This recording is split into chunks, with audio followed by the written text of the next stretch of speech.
Hoy día vamos a hablar de farmacología clínica y esto va a ser complementado obviamente en cada capítulo correspondiente con los fármacos más importantes que considere el docente encargado. Hablarán de algunas otras situaciones como por ejemplo con nosotros vamos a hablar la parte de antibióticos que se va a complementar a esta parte, a esta primera parte.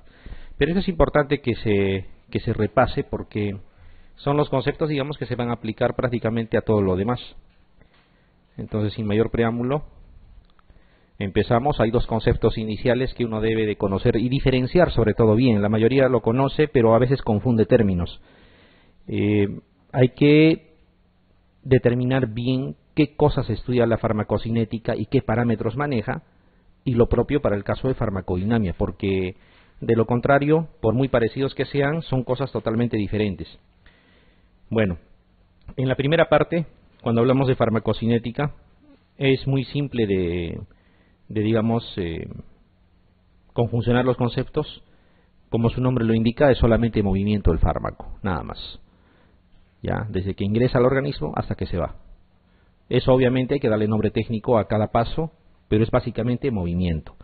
No nos importa mucho el efecto que causa, ya, simplemente el movimiento, los tiempos, quizá las velocidades también.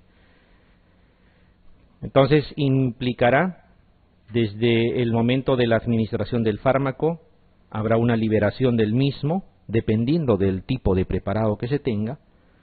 Luego habrá una absorción, también dependiendo de la vía de administración. Habrá vías que tienen absorción más rápida, otras no tanto, y por ahí hay una que no tiene absorción incluso. Y esa absorción también va a tener factores que lo van a determinar, dependiendo de características de la propia molécula. Habrá absorciones que son en mayor o en menor cuantía. Entonces, luego de absorber va a llegar, el objetivo de la absorción es que llegue a circulación. Ese es el objetivo. Llegando a circulación ya lo demás sucede porque, bueno, en fin, es prácticamente seguirle nada más los pasos. Lo importante, el primer objetivo fundamental es que llegue a circulación. Entonces, llegando a circulación todavía, esto es lo que estamos comentando es un resumen, que lo vamos a ir desglosando en la medida de lo posible en las demás láminas, pero quiero que se entienda esto.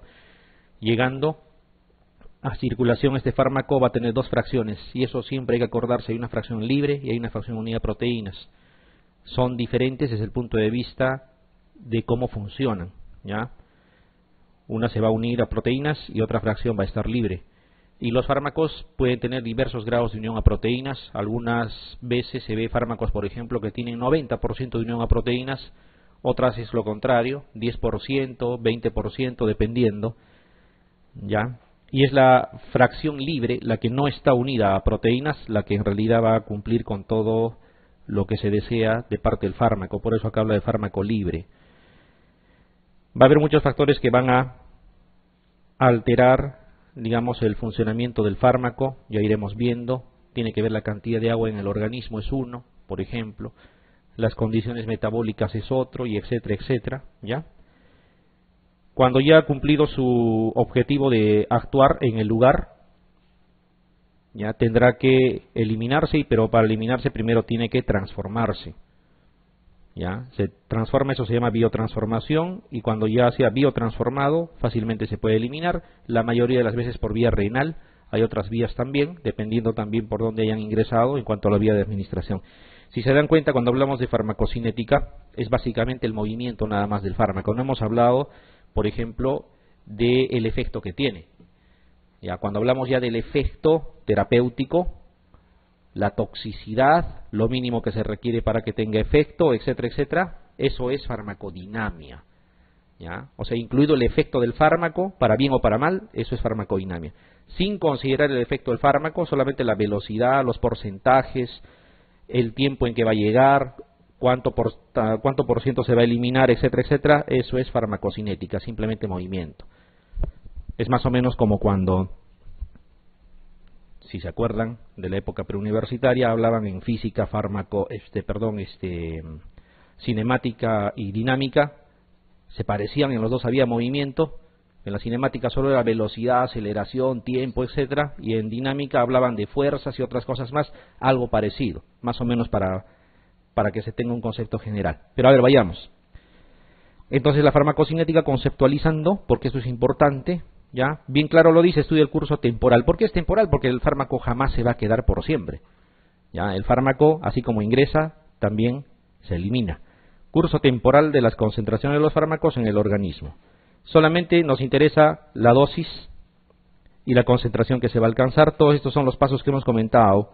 Liberación, antes de la absorción, luego vendrá ese proceso de absorción, la distribución, y cuando ya cumplió su acción, que no es parte de la farmacocinética, se va a biotransformar para poder ser eliminado.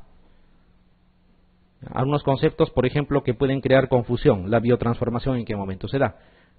He visto preguntas por ahí que no son parte del examen, pero quién sabe, si alguna vez plantearon en un examen, podrían plantearlo. Por ejemplo, la biotransformación es fundamental ¿para qué? A, para la absorción, B, para la eliminación, C, para la distribución, y uno puede equivocarse. La biotransformación es para eliminar el fármaco ya. Se biotransforma para eliminar. Muy bien, y cuando hablamos de farmacodinamia, miren, ahí hablamos del efecto del fármaco. El efecto benéfico y el efecto no tan benéfico también, porque hablamos de toxicidad, hablamos de dosis letal, por ejemplo, ¿ya? Entonces, cuando un fármaco se administra, esta gráfica siempre la vamos a manejar para la mayoría de las veces que queramos describir un fármaco, la curva concentración-tiempo. En el eje de las ordenadas, en el eje Y, nosotros vamos a graficar todo lo que sea concentración, ya, y aquí va a ser tiempo, ya a grosso modo, general. Entonces miren, el fármaco cuando se administra, según se vaya liberando y absorbiendo, va a ir llegando a circulación, hasta que va a llegar a un punto máximo al cual, digamos, o a partir del cual necesariamente va a empezar a disminuir hasta que va a desaparecer del organismo. En este tiempo, ya, porque esto es tiempo, en este tiempo, va a haber un punto en el cual la concentración es lo suficiente como para que produzca efecto terapéutico. Entonces, habrá una dosis mínima a la cual se da el efecto terapéutico. Si se dan cuenta, ya estamos hablando de efecto, ¿ya? Si esto se pasa por encima de lo deseado, estaríamos llegando a toxicidad. En este gráfico específicamente no se muestra eso. Habrá una dosis mínima a la cual se consigue efectos benéficos y habrá una dosis máxima la cual no se debe sobrepasar también. Esto ya es un rango que le llaman rango terapéutico, ventana terapéutica, etcétera, dependiendo de los nombres que quieran darle, ¿ya? Y como se dan cuenta, miren, el efecto máximo se da en el pico máximo también. Aquí, por lógica, habrá un efecto que no es el máximo, será un efecto mínimo. Y luego que empieza a eliminarse, lo mismo también, habrá otro efecto mínimo aquí. Entonces, desde que empieza la acción hasta que termina, entre mínimo y mínimo, pasando por el máximo, será pues la duración del efecto de la acción. Y todo esto es farmacodinamia, ¿ya?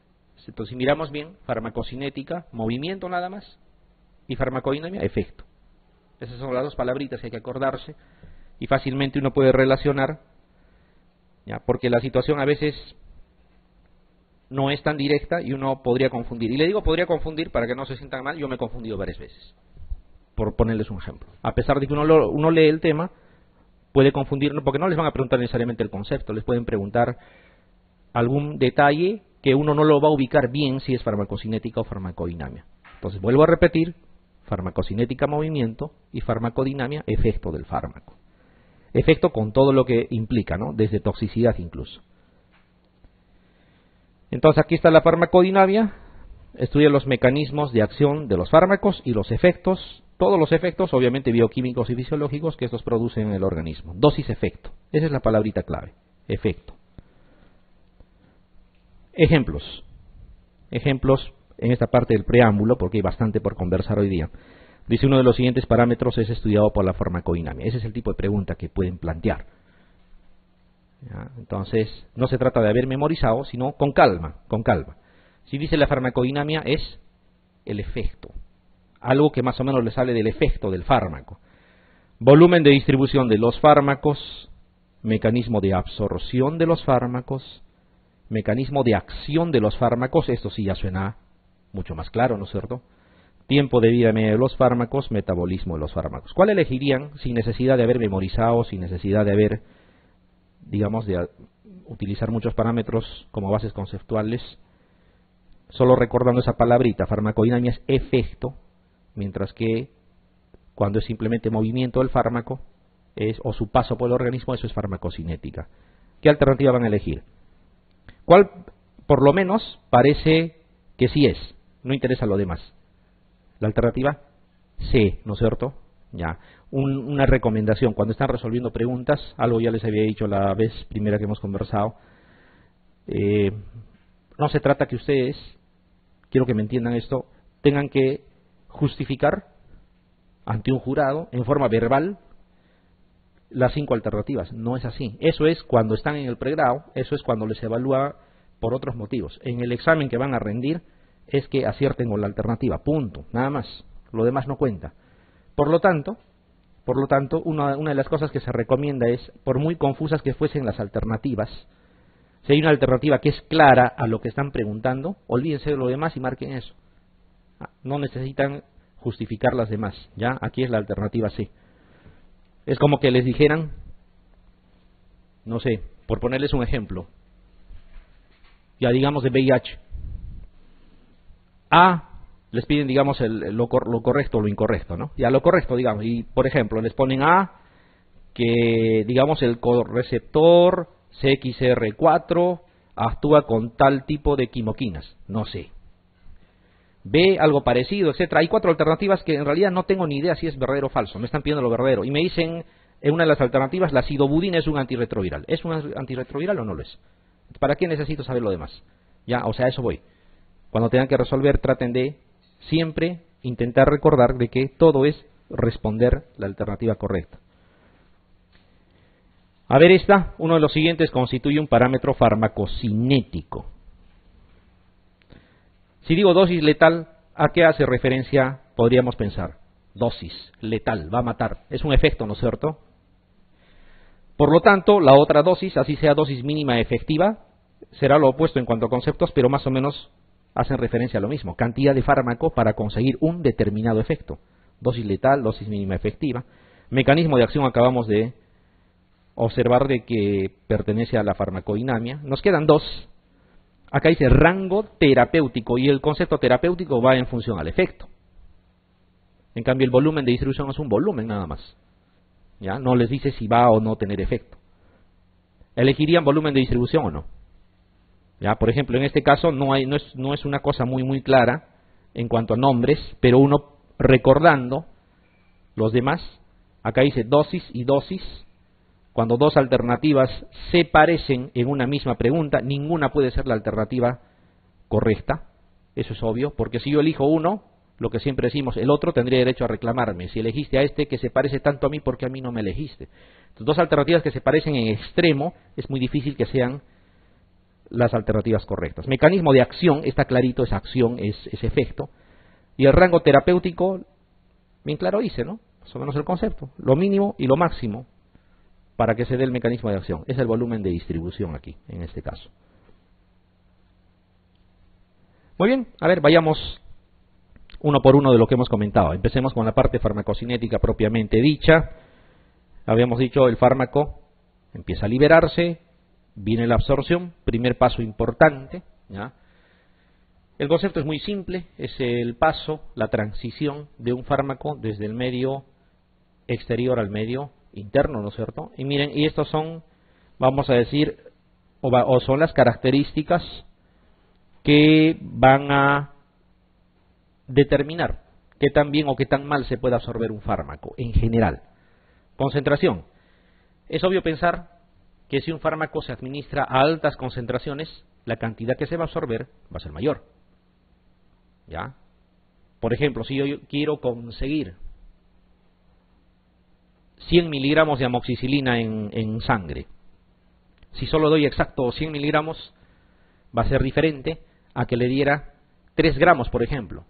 Con la segunda dosis es más probable que llegue a sangre esos mínimos que yo quería. Entonces dependerá de la concentración. Lo que he hablado es una exageración, pero más o menos es así. A mayor concentración, más posibilidades de absorberse. Nunca va a ser al revés. Solubilidad, esto también es importante. Hay fármacos de características liposolubles, hay fármacos de características hidrosolubles, predominante obviamente, al final tienen los 2 componentes, Cuanto más liposoluble es, se absorbe mejor. ¿Ya? Cuanto más liposoluble es. ¿Por qué? Porque como ustedes saben, las membranas biológicas, en general, donde están los epitelios también, tienen, ¿qué tienen? Naturaleza lipoidea, ¿no es cierto? Entonces un fármaco liposoluble fácilmente puede atravesar, ¿ya? A los que son hidrosolubles, ya se les llama polares también. Fármacos polares o hidrosolubles. Entonces, uno es la concentración, a mayor concentración. Dos es la solubilidad, a mayor liposolubilidad, más posibilidades de absorberse. Esto también es importante, área de la superficie absorbente. Es lógico, a mayor disposición de un área por donde puede ingresar, va a haber más posibilidades de que pueda ingresar. Un claro ejemplo son las vellosidades intestinales, ya que por los repliegues que tiene, aumenta la superficie que se expone a sustancias que puedan ser absorbidas. Y no necesariamente fármacos, ¿no? Eso de las vellosidades intestinales funciona en general para cualquier tipo de nutriente. Entonces el área de superficie absorbente también de forma directa, igual que la concentración, van. Esto es importante, dice irrigación de los tejidos donde se esté administrando la droga. Hay tejidos que son pobremente irrigados. Esto es tanto para la absorción como para la llegada también. ¿Ya? Como para la llegada también. Si la zona es pobremente irrigada, entonces la posibilidad de pasar a torrente sanguíneo también es bajo. Y si la zona es altamente irrigada, hay más posibilidades. Lo mismo para la llegada del fármaco. Por ejemplo, cuando tratan un pie diabético, seguramente han tenido la oportunidad, muchas veces, incluso habiendo hecho aislamiento de la bacteria que está causando el problema, le dan el fármaco y no funciona. ¿Y por qué no funciona? Porque en esa situación ya no es absorción sino llegada. Hemos dicho que es equivalente en cuanto a esta característica. Lo que sucede es que el fármaco no tiene cómo llegar, más bien en ese sentido. Llega a sangre, todo, pero al tejido no llega porque está pobremente irrigado. La irrigación es importante, tanto para la absorción como para la llegada del fármaco al sitio de acción. Y esta es otra situación. En muchas circunstancias, dependiendo de la vía de administración, los fármacos deben atravesar epitelios. ¿Ya? Deben de atravesar epitelios por propia cuenta, ¿no es cierto? Y para eso van a usar algunos mecanismos donde la difusión pasiva es el más frecuente, el más común y por lo tanto el más importante de todos los mecanismos para atravesar epitelios en general. ¿Ya? La difusión pasiva. Ya saben que es sin gasto de energía, de mayor a menor concentración. ¿Ya? No hay mucho que discutir ahí. Y van a existir otros dos mecanismos que usan transportadores, la difusión facilitada y el transporte activo propiamente dicho. ¿Ya? En la difusión facilitada tampoco hay gasto de energía y va a favor de gradiente. Y en el transporte activo ahí sí hay gasto de energía porque va contra la gradiente de concentración del fármaco a través de una membrana biológica en uno y en el otro lado.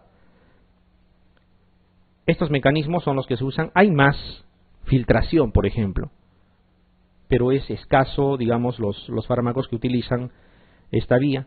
Pinocitosis también es otra forma de digamos, llegar. Pero estos de aquí son los más importantes y difusión pasiva el más. Aquí este gráfico más o menos nos muestra lo que estamos comentando. Este es el más simple de todos, el más frecuente también, el más común, el que más veces usan los fármacos, de mayor a menor concentración, sin gasto de energía. Lógicamente tendrán que ser de peso molecular pequeño, tendrán que ser liposolubles en lo posible, ¿no? Y aquí deberá haber una buena superficie de absorción también. Entonces, difusión pasiva. La facilitada también es de mayor a menor concentración, pero hay cotransportadores que pueden ser aminoácidos, vitaminas, como han visto en la lámina anterior, y que facilitan este proceso, y el transporte activo sí es de menos a más concentración, y para eso sí requiere obviamente gasto de energía. Esto es lo más común, ¿ya? La difusión pasiva. Esas son las preguntas que a veces les plantean en los exámenes. ¿Cuál es el mecanismo más frecuente, ¿no?, de paso a través de los epitelios de los fármacos durante la absorción? Difusión pasiva. Esto más o menos nos resume, y aquí hay un dato más que está agregándose, La difusión pasiva es el mecanismo más importante, sí. Su velocidad es mayor cuanto mayor es la liposolubilidad, sí. Y menores son el tamaño molecular, eso es lógico. Cuanto más pequeña sea la molécula, más fácil va a atravesar. Si es muy grande, va a ser más difícil. Y hay otra situación más que se agrega, y el grado de ionización, dice. ¿Qué cosa es la ionización? La ionización es el efecto que se va a producir cuando tú expones un fármaco en un medio de pH contrario. Por ejemplo, si tenemos un fármaco alcalino y lo colocamos en un medio ácido, o sea, pH contrario, este fármaco se va a ionizar. Pero por el contrario, si la naturaleza del medio tiene un pH similar o parecido, o aproximado por lo menos, a lo que es el pH del fármaco, no va a haber esta ionización. Entonces, cuanto más se ioniza, más difícil se da este proceso. ¿Ya? La absorción es menor. La ionización es importante. Por ejemplo, los fármacos de naturaleza alcalina, muy alcalinos, de preferencia, no de preferencia, sino prácticamente es por gusto que lo administren por vía oral. Porque el pH del tubo digestivo, al menos el que le va a esperar de entrada, el pH gástrico es ácido, entonces va a haber una ionización muy marcada y no se va a poder absorber. Por eso, por ejemplo, no hay aminoglicósidos por vía oral en general, ¿no? La amicacina, la gentamicina, todos son por vía intramuscular. Lo mismo es en el caso de la vancomicina. La vancomicina por vía oral no se absorbe. Por eso es que no se usa para el efecto terapéutico que queremos de la vancomicina. Solamente lo usamos en infecciones por Clostridium difficile. Como no se absorbe, pasa enterito por el tubo digestivo y actúa intraluminal a nivel de colon. ¿Ya? Entonces son esas las circunstancias, no se olviden. Va a depender entonces, cuanto más liposoluble, mejor, cuanto de menos tamaño, mejor, y cuanto menos ionizado, mejor. Ya son las características que se requieren para que tenga una absorción eficaz, un paso a través de los epitelios, de buena manera, un fármaco determinado. Muy bien, entonces hay dos tipos de vías, así en general, para administrar un fármaco. Hay otras que se llaman vías especiales. ¿Ya? Vías especiales se llaman, que no es parte de lo que nos interesa ahora, ya no tiene mayor trascendencia, pero estas vías sí, las vías inmediatas, las vías mediatas también se les llama, ya son dos, inmediatas y mediatas. Como su nombre lo indica, inmediata va a ser referencia a que va a ser pronta, va a ser rápida, ¿no es cierto? Mientras que inmediata demorará un poco más. ¿Ya? ¿Por qué es que una es rápida y la otra no tanto? ¿Qué se les ocurre cuando leen vía rápida? ¿Qué vía se les viene a la mente? Rapidito, ¿no? Entonces, si están en la emergencia y le dicen lo más pronto posible, necesito una vía que actúe ya. ¿Qué vía eligen? ¿La vía oral? No creo. Intravenosa, ¿no es cierto? ¿Ya? Otra más o menos rápida podría ser la intramuscular y así. ¿Ya? Mientras que las vías indirectas o mediatas van a demorar más. Ahí están las otras vías para, digamos, clasificarlas. Entonces vamos a ubicarnos un poquito en estos dos términos. Primero, las vías inmediatas, y como su nombre lo indica, inmediatas serán rápidas, también se les llama directas. ¿Ya? De forma general, estos fármacos no pasan los epitelios por sí mismos. Tienen una ayudita. Porque si pasaran por el epitelio, demorarían más. Por eso dice, atraviesan las barreras naturales, piel, mucosa o lo que tenga que ser, produciendo una efracción de las mismas. En términos claros, para no usar estos términos, digamos, coloquiales, en términos claros, es cuando ustedes usan agujas. Intramuscular, intravenoso, intratecal, ¿qué más puede ser? Intrapleural. ¿Ya? Todo lo que utilizan instrumentación para colocar el fármaco, lo hace de forma inmediata. ¿Por qué? Porque le ahorran ese tiempo de pasar por cuenta propia los epitelios.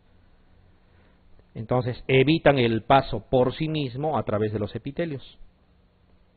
¿Qué ejemplos podrían tener aquí? Intravenoso uno, intramuscular también, subcutáneo, ¿no? Intradérmico, intratecal, intraarticular. ¿Ya? Y hay una forma de reconocer estas vías, sí. Uno, La pregunta así mental que uno se hace, ¿se usa jeringa o no se usa? Si la respuesta es sí, es una vía inmediata.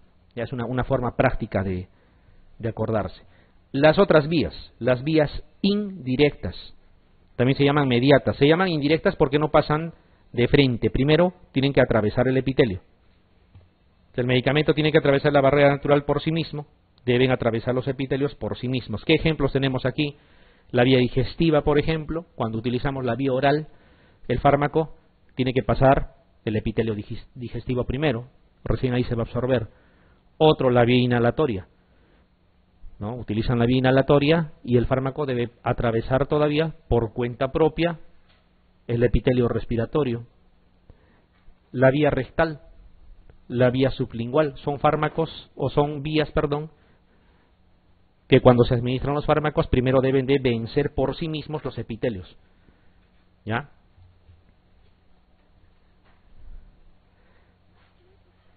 Más o menos, esto de aquí nos sirve para lo que estamos comentando. Es un resumen que claramente nos puede hacer ver, miren, el objetivo final, ¿cuál era de la absorción? Que llegue a sangre. Ese es el objetivo final.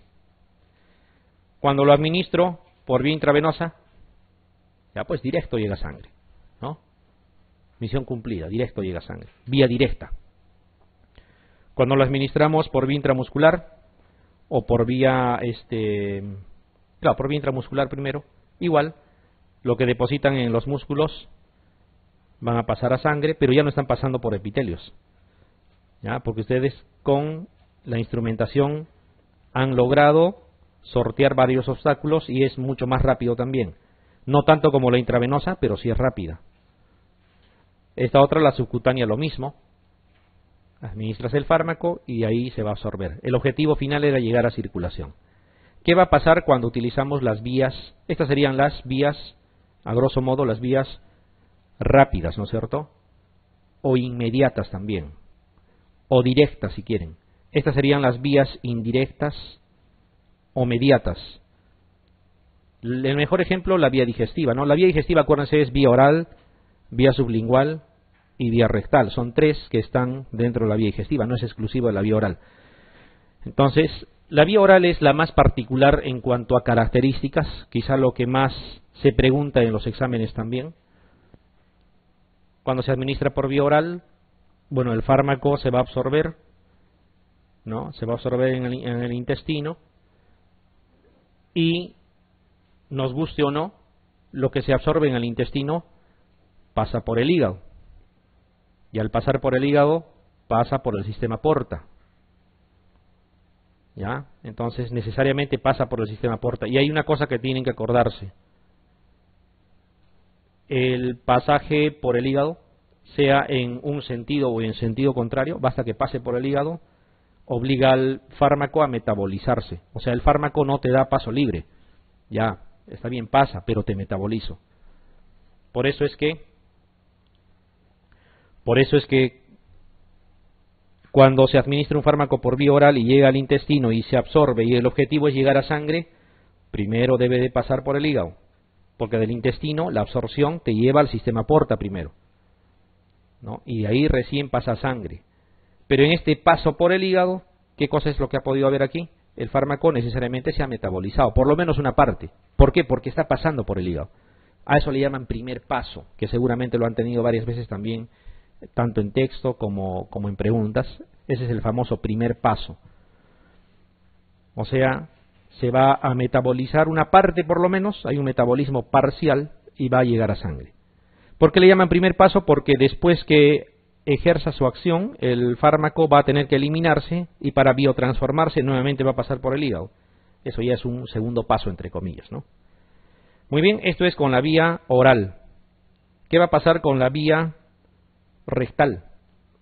Si se acuerdan, ¿ya? Si se acuerdan, las hemorroidales superiores y medias van a ir directamente por aquí y van a pasar necesariamente por el sistema porta también. Pero las hemorroidales inferiores, ya, por la vena ilíaca, se van a ir directamente a circulación. Entonces, ¿qué puede pasar con el fármaco que se administra por vía rectal? ¿Toda la dosis pasará por el sistema porta? No. Hay una fracción que se va a ir por otra ruta. Claro, al final el destino de llegada es sangre, pero al evitar una fracción por lo menos, entonces ese primer paso es menor, ¿ya? Y lo que llega a sangre va a ser un poco más. Y la otra es la vía sublingual.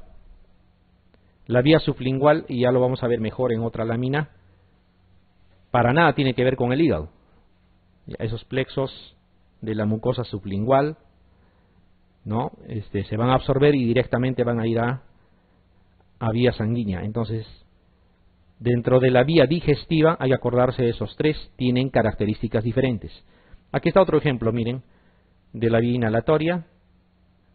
Llega el fármaco, tendrá que vencer el epitelio del árbol respiratorio y pasar a circulación. Ya, todas estas son vías de tipo,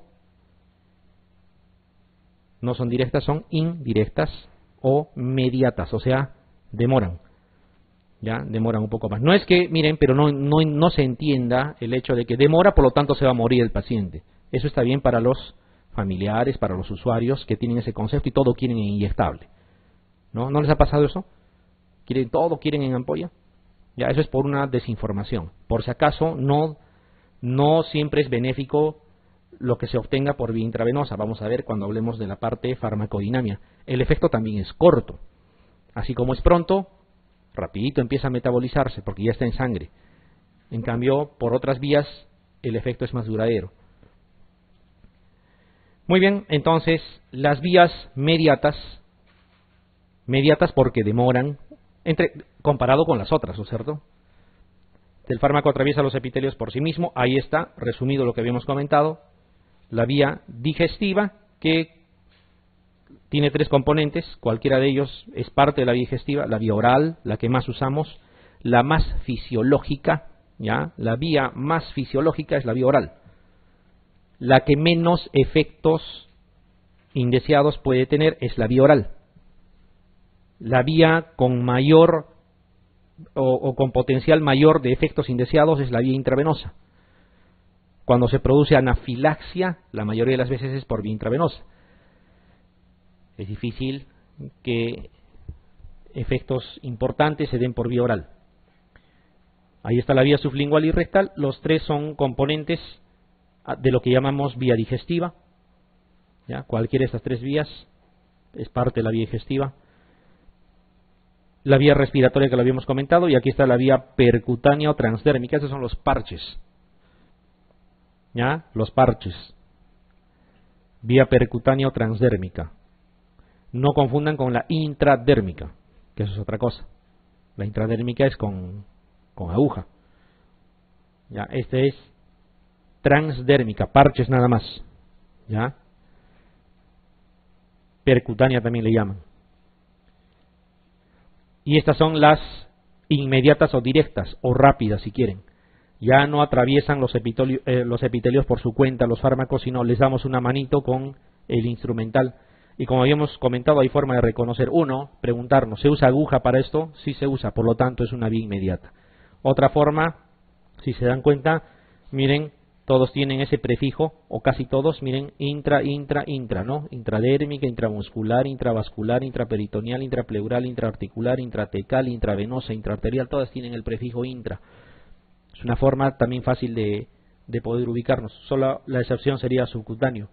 Pero en una vía subcutánea es claro entender que usamos una aguja también. ¿Ya?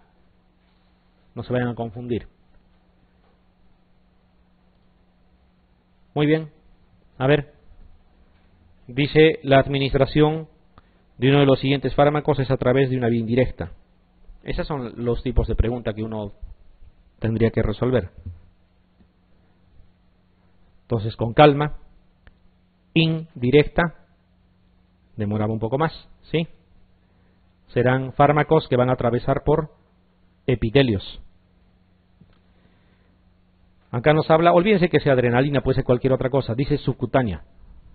¿Se usa aguja? Sí. Antígenos por vía intradérmica. ¿Se usa aguja? También. Fenoterol por vía inhalatoria. ¿Se usa aguja en la vía inhalatoria? No. Esto ya es diferente. Acá dice por vía intratecal. ¿Ya? Hay que usar aguja para la vía intratecal, intramuscular también. Además dice intra. La subcutánea que era la excepción, y este es fenoterol por vía inhalatoria. ¿Cuál sería la vía indirecta? La vía inhalatoria, ¿no es cierto? ¿Se entiende? ¿Ya? Hay que tener cuidado nomás. Hay que tener cuidado. Como dice indirecta, a veces no recordamos bien a qué se refiere. Ya saben, indirecta o más lenta si quieren, porque atraviesan epitelios por cuenta propia. Incluso voy a hacer de cuenta que no sé, se me presenta en el examen, ya, y podrían recordar solo ese concepto que habíamos hablado del uso o no uso de agujas. La A usa una aguja, la B también, la D y la E también. La C no, se diferencia. La alternativa siempre es la diferente cuando queremos descartar. No puede ser algo que se parezca.